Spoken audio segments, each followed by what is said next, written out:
So we're gone for 2 weeks, and what happened? So just grab a drink and join us on this week's Tailgate.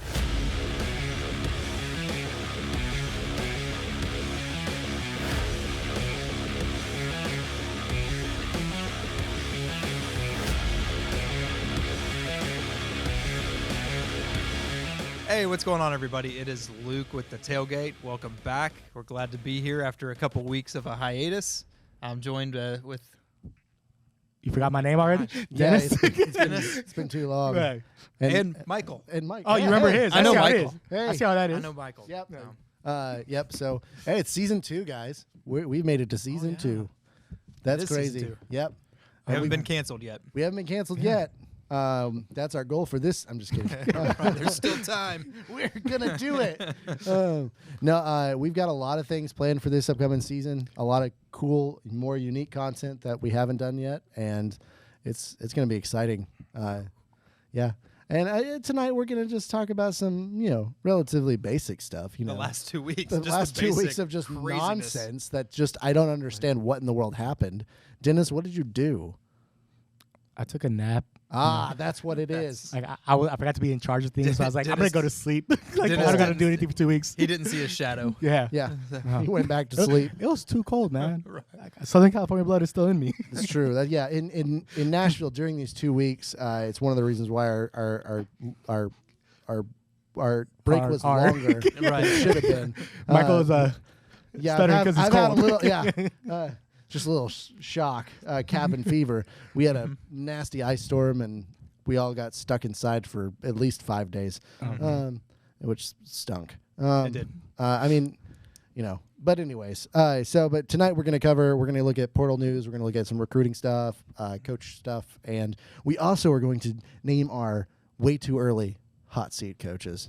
So stay tuned. But before we go there, we're going to go and talk about our sponsor tonight, which is Explore Nash. If you are in the Middle Tennessee area, or you're coming to the Middle Tennessee area and are looking for things to do, events, places to go eat, or just want to know about the history of Nashville or crazy fun things, or just see funny memes, check them out at Explore Nash on Instagram, YouTube, and TikTok. So, portal news and recruiting news. We'll kind of tackle both of those at the same time.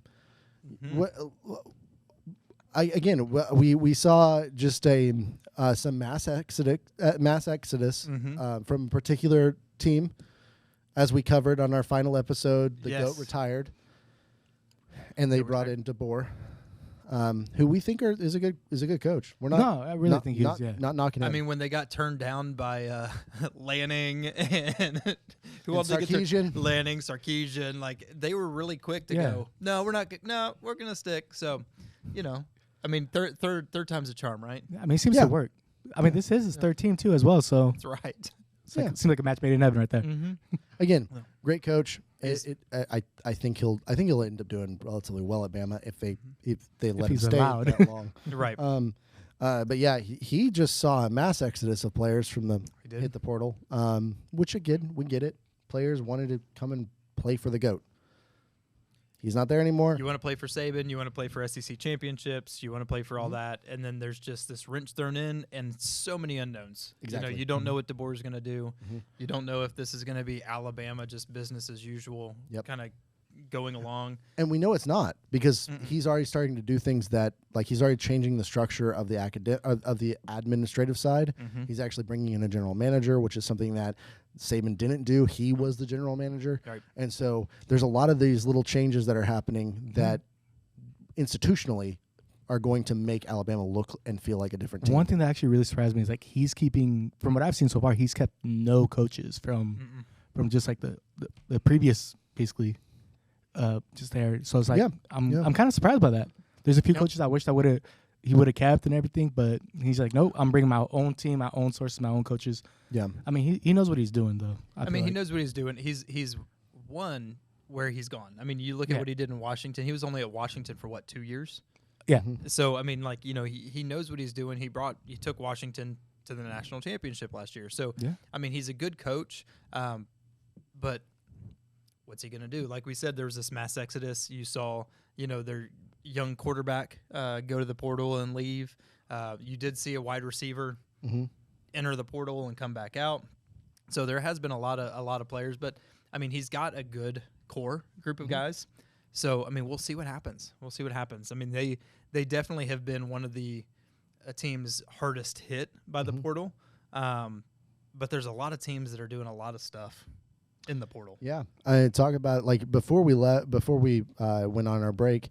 One of the teams that was seemingly winning in the portal was Ole Miss. They've actually lost some of their recruits to like Louisville and stuff like that. Crazy enough, but a team that yeah, I know, right? They're stacking. They're you know. I'm going to say it before Dennis says it. They might actually be better. No, they're going to be better than they last year. I'm going to say right now, Louisville is my dark horse. I don't feel like they're going to be the dark horse anymore, man. Like, yeah, the team to watch out for. Yeah. But the one team that has just got everybody, like they're kind of side-eyeing, like this is a team that's clearly stacking for a national championship run, is someone's good old Ohio State Buckeyes. Yeah, I mean, so here's what's interesting. You know, I think it's really funny. Lane Kiffin, of all people, kind of threw some shade at Ohio State, talking about, you know, how many players they were getting. And I'm looking here at the portal rankings right now, and Ole Miss is actually number 3. Yeah. Ohio State, let me scroll. It's like 15th. Yeah. So now, I mean, I think what's interesting, and one of the things that I don't think enough people do when they start looking at the portal and how many players leave, and On3, I think, does a great job with their portal rankings. But we'll look at Ole Miss first, and it's really cool because you see that they have 17 transfers in and 17 transfers out. So all things considered, you look at the numbers and you say, you know, they lost 17, they got 17. Sure. They're doing, you know, about the same. But no, they actually had a 5-star come in and none leave. They had a 4-star come in and 1 4-star leave, and they had 12 3-stars come in and 14 3-stars leave. So realistically, like if you do pay a lot of attention to the stars and you know, kind of a player's value, they stepped up a little bit. They got rid of a few 3-stars and they, you know, got a 4-star and a 5-star. Ohio State, down here at 15, they only had 6 transfers come in and they had 20 transfers leave. But then again, you look at that, we had 2 5-stars come in, we had 2 4-stars come in, 2 leave, we had 2 3-stars come in, and 17 3-stars leave. Yep. So, I mean, when you look at kind of that like addition by subtraction almost, you know, I think that's what Ohio State did, is you had a lot of guys who left that weren't going to get as much playing time. I think Julian Fleming is the big one there, who went to Penn State.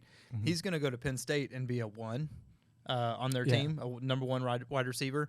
At Ohio State, he was going to be a 2 at best if a freshman didn't overtake him. So there's a lot of guys who left Ohio State just because the talent, they weren't going to see the field, and they need to. You know, it's their senior year. Well, so. you look at the list of the players, like where they're going. It's not like a lot of them are not going to big schools. I mean, you got like they're not bad schools necessarily, but like they're usually mid-level programs. Aside from Vanderbilt, I see a Vanderbilt here, but you know, which is one of the most premier programs of the SEC. Well, that guy that's going to Vanderbilt actually has a construction degree. Oh, so, he's probably he's going to help them with the field too. So fair that's enough. He is also a 2-star. I didn't even know they had those but you know, that's interesting. You know, Vanderbilt got a star, man. They Who did. knew? They and got it wasn't 2. academics. It's not just the one on their helmet. Yeah. And who knows, he'd probably do relatively well there. Like, I mean, it's again the nice that was thing our about kicker. The nice thing about okay, there you go. I mean, then he'll do just fine. He's getting a lot of play time. He'll get a lot of play time. I mean, that means that Vanderbilt's going to cross the 50? I'm sorry, not our kicker, our punter. It's our punter. Oh, no, he would definitely. Yes. If there's not a lot of picks, he's going to get a lot of playing time. Yes. Yeah, he'll get a lot of playing time. Yeah. He'll have a lot of playing time. But sorry, Michael, go ahead. No, I'm just like, but it's just like, it's not like these are incredibly choice players that are leaving Ohio State to go to LSU or to go to Florida State or something like that. There are a few that are going off to somewhere like Penn State, but it's just like, it's nothing. It's nothing that's going to be like overturning a power. Right. Whereas Alabama, with what they're losing, they lose. And again, they still have a very strong team. I'm not saying that they don't. I mean, Milrose has stayed, which is interesting. Now, will he stay past the spring scrimmage? I don't know. Right. Because he does not play the same type of ball that DeBoer likes to run. Right. But if you're thinking, though, like long term, though, if Milrose will actually go to the NFL as a quarterback, he's actually in a perfect situation. like you already know he's a mobile. He's a scramble. He's not afraid to scramble. He's not afraid to run with the ball. Now, if he's able to kind of refine his throwing mechanics, he's an easy quarterback that you can see getting picked in the first round whenever he wants to go to the NFL. Yep. Sure. I mean, again, it's not that he's not talented enough to make an adjustment. It's more of can he make an adjustment fast enough, right, to where he can, because the other issue is the guy that they brought in from Washington has already been in that system for a year, so the likelihood of Milroe getting the start, and that's the other thing, is Milroe does somewhat have a humility problem. Saban humbled him a little bit early on in the season, but it's very clear that like he still struggles with that, which we all do. Like it's but for him especially, it seems like he was, especially towards the end of the season, he was being touted as one of the best quarterbacks in the country, and him to not get the starting position again, especially originally being in the at the Heisman ceremony, like it just probably feels like a really big how dare you. Yeah, I mean he had some definitely like key plays that I guess were Heisman quality plays, but overall his season was not Heisman quality player. No, it wasn't. I just genuinely think like where the fact that he lost in the college football playoffs, I feel like now he has a little bit like a chip on his shoulder now that he didn't have before. Especially maybe even a bigger chip, the fact that he's like, hey, maybe it was just Saban coaching, maybe it wasn't the player himself. Yeah, I mean, who knows what goes through his mind. This could be a very like Tom Brady leaving the Patriots moment. Like, was it Belichick or was it Brady? And this could be one of those like, hey, we were talking about this before we started recording. Yeah, this was one of Nick Saban's best coached years at Alabama. Like, this team was not, in my opinion, a playoff worthy team. No, and Saban coached them up to be a playoff worthy team. And all things considered, I would say that Saban made Milroe. Like, I would say that. Milroe was not a Heisman level quarterback. He was not that. He wouldn't be in the conversation at all. Saban made him that because of his coaching. Can DeBoer do the same? Is this something that DeBoer's going to be able to do? Or I feel like he had DeBoer. What he's focused on is offense. So that kind of, I feel like for Milroe is like a perfect situation, because I never even saw any kind of article where like, hey, he was interested in transferring out, which honestly, or I saw some that, hey, some spark there. Some rumors, yeah. But like, it was never said through him or like an actual direct source. Right. Yeah. So I feel like that kind of it's interesting. Yep. Yeah. I think for Milroe, it's going to be whether or not, like, especially, and we'll see it in the spring scrimmage. I think it's going to be depending on whether or not he makes the starting quarterback position. Yeah. I think he'll transfer out of the spring scrimmage after the spring scrimmage if he thinks that he's not going to get that starting position. Yep. Because he can go. There's a lot of different programs he could go to and start at. And that's the thing, is it's not anything against DeBoer. It's just more of Milroe only has another year or two to play, and he doesn't want to necessarily spend this year on the bench behind somebody else just to adapt to a system that isn't as used in the NFL. Right. It's becoming more used, but it's not as used in the NFL. Yep. Agree. Well, and then, I mean, look at, I'd say we look at at least the top two teams here. Sure. Right? Yeah. So Louisville has done, outstanding work. This is the second year in a row they've done outstanding work in the portal. 24 in, 21 out, and boosting their, they've got 8 4-stars that are coming in, and they're not losing any of their 5 or any of their 4-stars. And then Colorado, yet again, is at the top of the portal. Dion is doing his best to bring those in. So what's your guys' like the portal team that you're most surprised about? What's the portal team that you're questioning, or the team that you're questioning hasn't used the portal as much? Like my surprise team, even though I'm softball. I'll get to that one later. Yeah. My surprise team, even though I've been a fan of them basically all season, was Louisville. I still did not expect them to get basically this kind of attention in the transfer portal. Like, I love what they have just coaching wise. I love what the kind of system they're running through, and I feel pretty confident. This is why I said at the beginning of the season, I was like, hey, like, they're going to be a team to watch. Everybody seemed to be a good amount of people seem to be surprised. Don't get me wrong, they escaped a few games that they should have lost, but now that they're getting even higher quality players, I'm excited to see what kind of damage they're able to do. Yeah. So, like, I'm not going to take their bait that you just tossed up there. I'm just like, hey, listen, we're going to talk about. That's a later time. Yeah, we got to talk about hot seat stuff. But essentially, which that's a clue. So my hot seat coach is comment below who you think it is. Yeah, before we get there, a time frame is below us. You can click and drag into the future if you want to. But no, it's Texas A&M. Okay. I think Texas A&M has done a great job in the portal after losing players. Like they're losing some high-end players to some big teams, just kind of across the board. Lost a lot of 5 stars and stuff like that. Mm-hmm. Just, again, understandable coach turnover. But I think Elko is an insanely good coach. We saw it at Duke this past year. The past 2 years, we saw it at Duke. And I think he's going to build. I mean, we saw it also in their bowl game. He did a really good job with a bunch of like second and third stringers. And that's impressive. Especially against a team that had all like first stringers in. Yeah. So it's just I think that with what talent he's bringing in on the portal side, that he's going to be at least dangerous. I don't think he's going to win the SEC. I think got another 2 years before he's there. Right. And the good thing is I think Texas A&M is willing to give him that time. You know, I think that as long as he's winning. Like, as long as he has a 7-5 year this next year, which is very doable with their schedule. Better be doable. It's very doable with their schedule.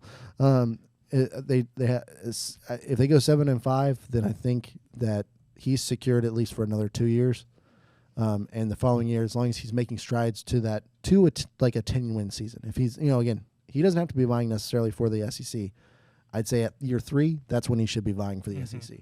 And I feel like he has the staff around him to be able to do that. I think Texas A&M is going to be one of those that's going to be a weird dark horse next year. And I'm honestly glad that Tennessee doesn't have to play them.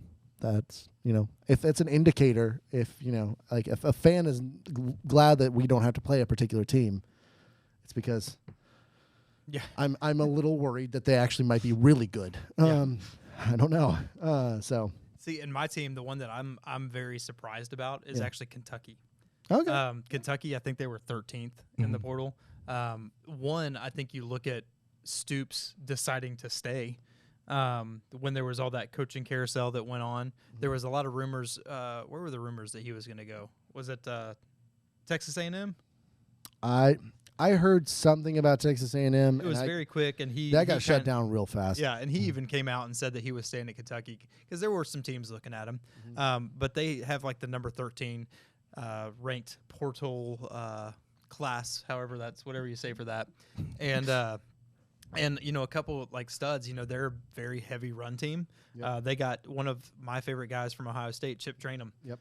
They got him, and that was I think that was a great fit for him, especially with Ohio State having Trey come back and Judkins come in from Ole Miss. But I think that's a great fit for him. I think Stoops did a really good job just kind of plugging those holes, bringing the guys in that he needed. So I was really surprised by Kentucky, and I think I don't envision them playing for the SEC championship anytime soon. But I definitely see them being that team that it's going to fail in the second half of the season. Well, but they're going to be the team that gives somebody a loss. They're going to be that team, the team that they shouldn't have given. Exactly. They're going to win against somebody that kind of ruins a season. I think Georgia, hopefully, Georgia. So, but I really like that Vanderbilt. But, no, I don't know. Losing to Kentucky is not ruining Vanderbilt's season. That unless Vanderbilt for some reason is really hot next year. Yeah. Well, they did get a good punter. There you go. See, there you go. Vanderbilt starts like pinning everybody back at the 1 yard line, starts winning by 2 points. Iowa, I was doing it. Yeah, I was able to do it. I'm just saying. Vanderbilt turns into the Iowa of the SEC, just with better offense. That's not really hard. True. But yeah, I mean, I can see how Kentucky was a good pickup. What has had a good pickup in the portal and stuff like that. And they're getting players from bigger schools. Like that's the big thing. Is like you've got multiple players from Georgia, players from Bama, got a player from Tennessee, Ohio State, stuff like that, Texas A&M. So it's not like they're it's not like they're just pulling from a bunch of FCS teams or like second tier. They're not FBS giving somebody teams. an opportunity to play at a higher level. Yeah. They're actually bringing guys that have played at high levels to come and have a chance to play more. And it's going to be. I think I'm excited about watching them play. I mean, I would love for another Truman player just to kind of get into SEC and just run all over his teams. Yeah. Oh yeah. No, I that's fair. That's fair. Well, so that kind of, I mean, like there's new stuff in the portal and recruiting every day, but so we're never going to be able to keep all the way up to date with stuff. Right. But we want to move on to some coaching news. And I think, Luke, you have the biggest news to share with everybody in the coaching world, and it has to do with your opponent, your rival. Yeah. So, what happened? Because see, the hard thing was, Michigan. I got so confused because I was seeing so many Michigan fans talk about how, man, Harbaugh is going to sign this contract. Crazy contract. This crazy contract is going to make him the highest paid college coach ever of all time. And then all of a sudden I started seeing contradicting news that he was going to the Chargers. So he leaves. Harbaugh's gone. He got you that natty, and that's the championship, not the beer. True. So he got you that. It's about worth about natty ice. Oh, yeah, some natty ice. But he got the natty. And I mean, it was 3 weeks later. I don't even think they were done celebrating. No. And he's off to the Chargers. And then all of a sudden, defensive coordinator, Minter, is gone. And then their strength coach, who, I mean, again, I didn't know that their strength coach was this important to him, but I've seen so many Michigan fans so upset about losing their strength coach, and he's gone. And then there's Mike Hart is potentially gone. And so, I mean, Michigan's coaches are just I mean, I feel like Michigan fans are already used to Mike Hart going to the NFL. He already did it once. Well, he did. Yeah, well, he spent 4 years there. He never beat Ohio State until he was a coach. But yeah. So I mean, they did. Now here's where I will take kind of a. I'm not gonna make fun of him anymore. Sharon Moore is about the only coach that they could have hired. Sure. I feel like he was a perfect fit, to be honest. Well, I mean, he's a perfect fit. I think when you start seeing that many coaches go, the reason that their portal losses are not what they could have been is because they brought a guy in from the team. He already fits the culture. He already has. He's already coached the team. He's already coached the team and beaten their rival. Yeah. So, sorry, Ohio State fans, close your ears on this one because I do have to give him a little bit of props. Sure. But he beat Ohio State. Now we're going to argue whether or not that was, did Jim Harbaugh do the game plan? There's all those arguments. Was he standing there with signs? Was he? Yeah, exactly. Whatever. But I heard he actually asked for his brother game plan on how to do it. Did he? Yeah. Gotcha. Well.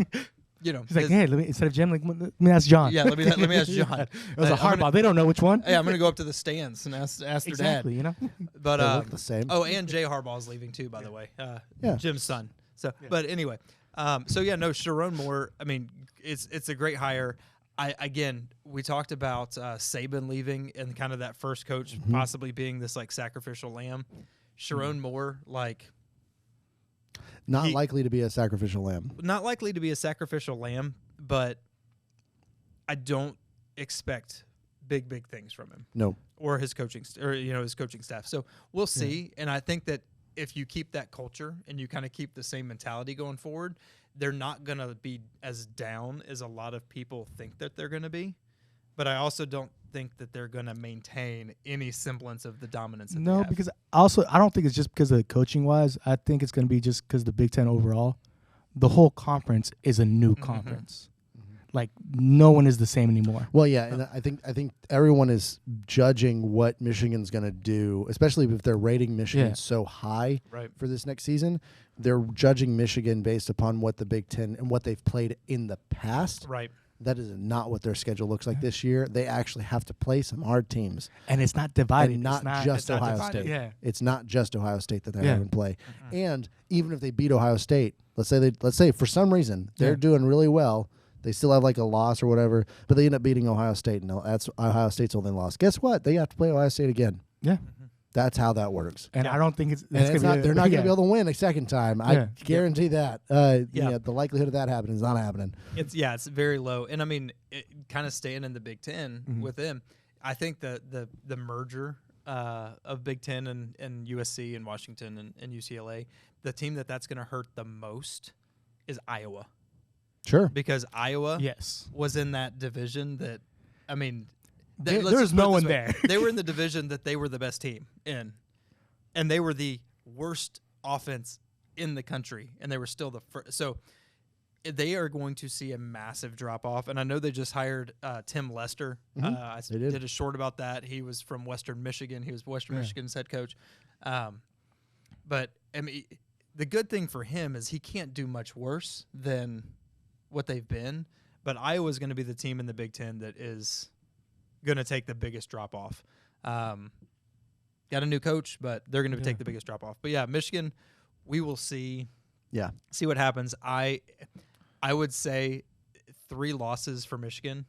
I would not be surprised. Honestly, I wouldn't be surprised if any team that we think are going to be high-caliber teams, like, honestly, Ohio State, I would not be surprised if they have a couple losses too. And nothing against Ohio State. Just because of the change in schedule. Yeah. It's a whole Oregon different game. Yeah.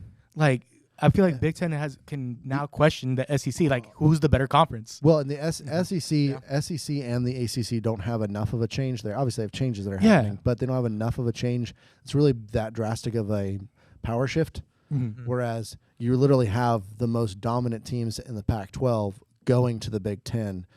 And that could either expose the Pac-12 to not being as powerful as they thought they were, or it could expose the Big Ten's defense to not being as good against those types of offenses as they thought they were. Or both. It's a really weird dynamic. Like you got, it's going to even itself out somehow. There's going to be a lot of, and I people that are sitting there going, oh, USC is going to be amazing this next year. Yeah, dream on. Okay, the only thing I will say, if you're a USC fan, God bless you. But all that's to say, that's all you need. But if you went 7-5 with arguably the best quarterback in the past decade, 5 years, we'll just say 5 years, just to you went 7-5, and you think you're going to have a new quarterback and come in and do anything different? I mean, look how he played in the College Bowl. Not College Bowl. I mean, the bowl game. He did. He played well. He just lit up.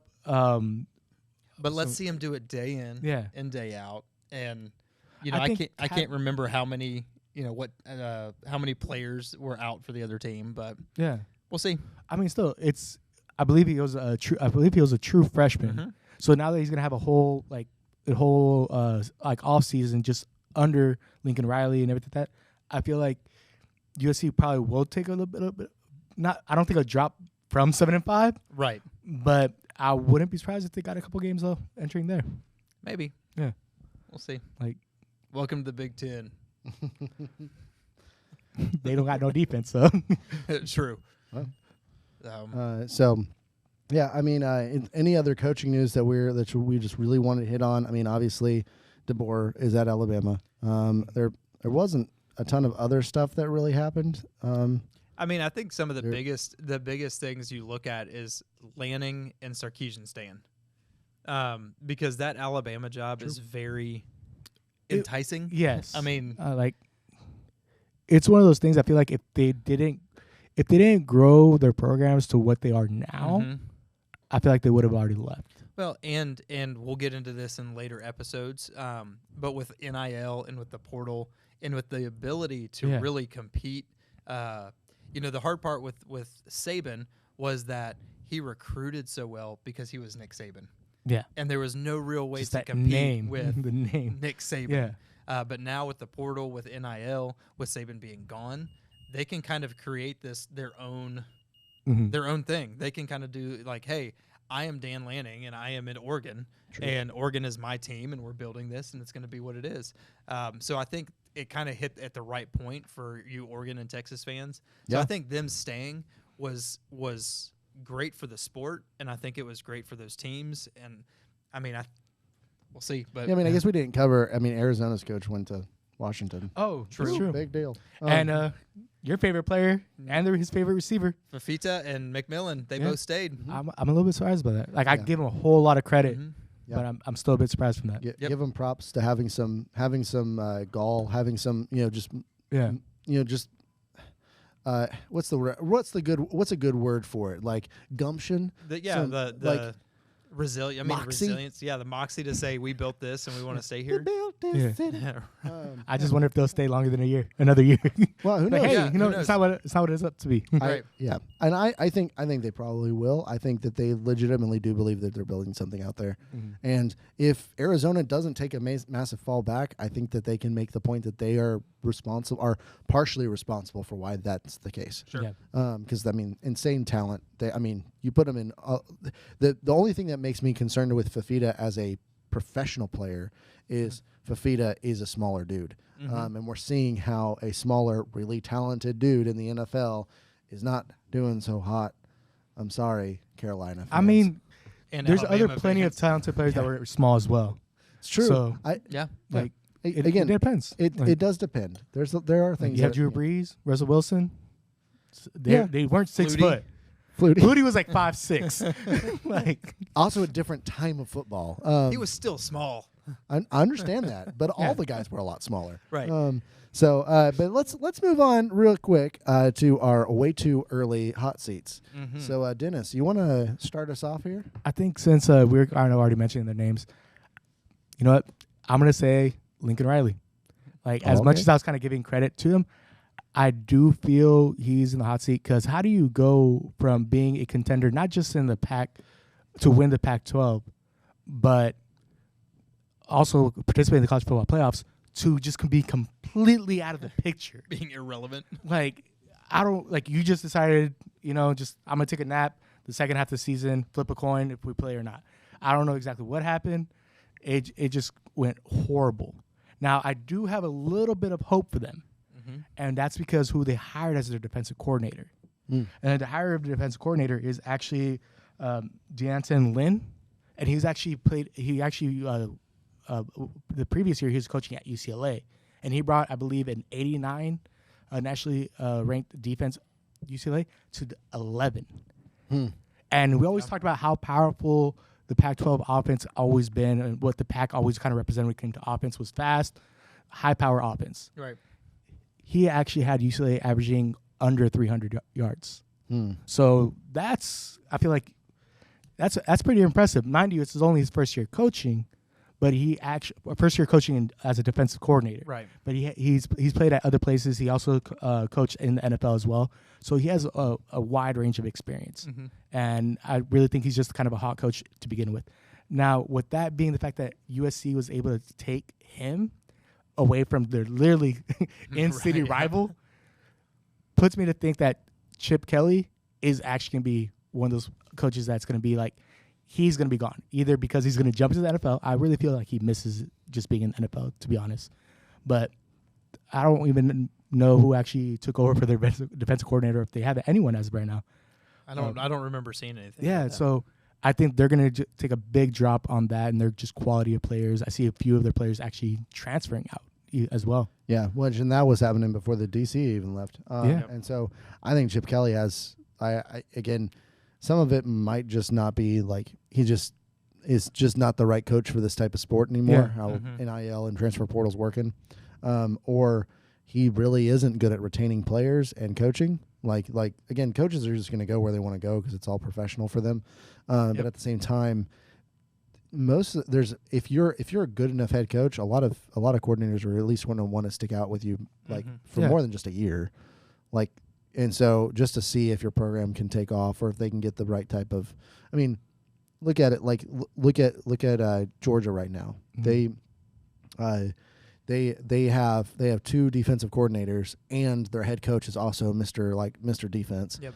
And but they've basically maintained the same defensive coordinators for years. Yeah. And so it's just it doesn't make any sense. Granted, they just brought in a new one, but it's just they brought in a new one, and it's because they're wanting to do more of a co-defensive coordinator type thing.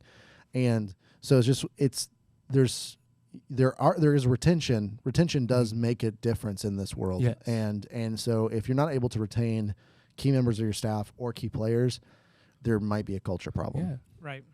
That's definitely a concern. And I think that's where I think he's going to jump to the NFL because in terms of exactly everything you said, Michael, that's why I feel like the NFL, in a way, it's easier to coach. Yeah. Because you have the players there. Mind you, yeah, you can get upset with players for contracts, anything else like that. But you also get to keep your players typically a whole lot longer than college football does for you. 100%. And pros, I mean, I personally like looking at it. If I was a coach, I'd love to be in the pros. Yeah.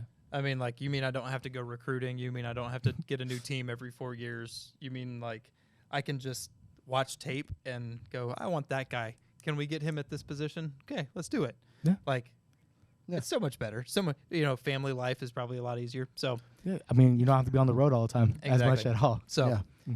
So, who do you got, Luke? Well, again, got to stick with my Buckeyes. Ryan Day is going to be on my way too early. And I think, if you look at after the, what were we in, the Cotton Bowl? I just tried to forget that game. Yes, whatever bowl we were in that we got. I mean, you guys didn't really show up, so you guys got like skull drug. Yeah, but after that, I mean, you saw a lot of fans, and I don't. Obviously, the way that bowl games are now, our whole team wasn't really playing. Their whole team was playing. We got beat. Beat? We got beat. Okay. But there was a lot of Ohio State fans who, at that point, were just like, "Fire Ryan Day, fire Ryan Day." Like, we're done, fire him. And I disagree with that. Yeah. Now, however, at this point, he has not beat Michigan in 3 years. True. His biggest game, the best game that he's had is that game against Georgia in the semifinals. Where he almost wins, which is still a loss. Yep, we almost win, still loss. You kind of look almost. Yeah, we're going to count almost wins now. But you look at a lot of the big games, and yeah, he's dominated teams like Penn State, at least on the record side. Yeah. But Michigan, he's not done well. Bowl games, he's not done great.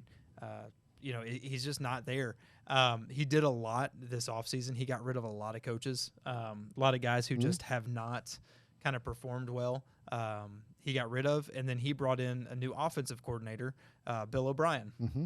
A lot of people kind of question that, and I'm not a big fan of him. I mean, I'm not a big fan of him, but I think you're bringing in a pro level coach who coached with Saban, who coached with Bill Belichick, who did some great things for those two teams. And think about Houston Texans. And the Houston Texans. No, he did. He was horrible for that. Well, and if the other thing about it is he also was with Penn State during that transition time when Penn State very easily could have fallen off the face of the earth because of all those sanctions with the Sandusky stuff, and he kept that team afloat. So there are some good aspects to him. He's kind of doing with him like he did with Jim Knowles a couple years ago, where he's, I think, slowly relinquishing a little bit of his control, and I think it's well past time. So Day, I think that if he has to do one of two things. He has to beat Michigan or he has to win a national championship this year. I think that it's kind of, he's gotten to that point where it's, if you win a couple games in the 12-team playoffs, but you don't win, that's fine as long as you beat Michigan. If you don't beat Michigan and you don't win the national championship, I can see that being the path where Ohio State moves on. Fair enough. Yeah. No, I mean, like, again, it's one of those things. Like, he's got some critical games that he has to win this year. Mm-hmm. And I think I said this: if he's not at least in the Natty, he's gone. Oh yeah, if he's not in the playoffs or in the net, he's out. Yeah, and so it's just like I can totally see that. The one that I've got is Dabo Swinney, Mr. Portal himself. Mr. Portal himself. He pulled no one from the portal. That's why we were hinting at that earlier. You talk about somebody. He is the epitome of I don't want to change. He's like the grumpy old fart that sits on the. I don't want to do nothing. Get off my lawn! I'm not paying you these money. Old kids back in my day. And thankful for a scholarship. Yeah, and so again, is he a good coach? We know he is. We're not saying that he's not a good coach. We know that there will still be players that want to go play for him or they want to go play at Clemson, because again, they're one of the best teams in the Carolinas. Mm-hmm. But you cannot. You cannot. They expect national championships out of him because he's been there twice in just the past 10 years. So they're going to continue to expect that out of him. He's not going to get there if he's not going to transfer. If he's not going to play the transfer portal, if he's not going to play the NIL game, like, again, you've got the money. Mm-hmm. Clemson has NIL money. You've got it. Use it. Like, South Carolina's going, we want NIL money, and they don't get it because Clemson's got it. Yep. So it's one of those things that I think that if he doesn't make the adjustments that he needs to, and he's got still a couple more months before, like he could hit the spring portal pretty hard. Yeah. But if he doesn't make the adjustments and he goes 8-4 again, they're just going to be done with him. Mind you, ACC's also, they're growing. They're going to have a lot of competition. Oh, yeah, Stanford. Louisville, Miami. I mean, Louisville. They just added Stanford and SMU. Cal. And Cal. Oh, SMU. Cal surprisingly did pretty good. Has been doing pretty good in the transfer portal. I SMU. I'm just saying. SMU's been actually relevant again. Mm-hmm. So I think Clemson's the fall of Dabo is going to be for sure. Yeah, I would say out of the three of them, I would say Dabo's the most highest, likely, the highest chance of. True. No. It's just I think that they're like Dabo can win those games, but sure, because he's got usually a higher talent threshold. But it's just when it comes to he's going to start losing to Louisville. He's going to start losing to FSU consistently. Mm-hmm. He starts playing out of conference. He has to play Georgia. He has to start the season off playing Georgia.